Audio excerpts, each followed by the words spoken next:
అప్పుడు K T Rama Rao municipal administration minister ఉన్నప్పుడు నేను పెద్ద ఎత్తున స్టడీ చేసినాం.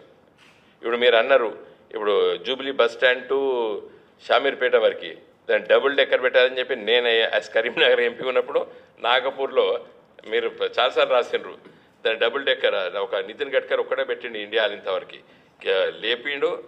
మన పివి నరసింహారావు ఫ్లైఓవర్ నోట్ ఉంటుంది, అదే పిల్లర్ మళ్ళీ లేపిండు, మీద మెట్రో పోతుంది.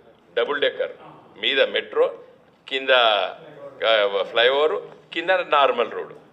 అది ఇప్పుడు జూబ్లీ బస్ స్టాండ్ నుంచి వెళ్ళి షామీర్పేట వరకు ప్లాన్ చేసినాము.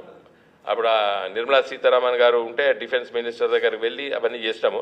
సరే మా గవర్నమెంట్ మేము ఓడిపోయినాం, అధికారంలోకి వచ్చిన 2 నెలలకే వచ్చింది. 2 నెలలకే వస్తుంది అన్నదాకర ఇవి ప్రకటన, మీ అదృష్టం ప్రకటన చేసుకున్నారు. మేము అట్లే ఉంటుంది. ఇప్పుడు సారంపల్లి మల్లారెడ్డి గారికి తెలుసు, పాప ఓంకార్ గారు ఎమ్మెల్యే ఉండే 5 సార్లు గారు గెలిచిన వారు. పాప ఆయన తిరిగి అన్ని శాంక్షన్ చేసుకొచ్చిండు. దురదృష్టం 94లో ఓడిపోయాడు. 94లో ఓడిపోయిన తర్వాత తెల్లారి రోడ్లు పడతా అంటే ప్రకాష్ రెడ్డి చేసిన పేరు వచ్చింది. ఏమంటారు, మమ్మల్ని తిట్టారు, ఈ కమ్యూనిస్ట్ వాళ్ళు రోడ్లు రావు అని కూడా తిట్టారు మమ్మల్ని. పాప మొత్తం ఆయన తిరిగి శాంక్షన్ చేయించారు. నాకు తెలుసు, వారు జిల్లా సెక్రటరీ ఉండే వరంగల్ నర్సంపేట. సరే ఊరొకంది పేరు ఒకది ఉంటుంది, అట్లా ఉంటుంది. ఇప్పుడు ఇంత 40-50 వేలు ఉద్యోగాల సర్టిఫికేట్ ఇచ్చిండ్రు.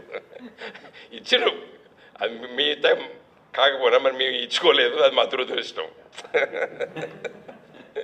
సర్టిఫికెట్లు సరే what ever it may be.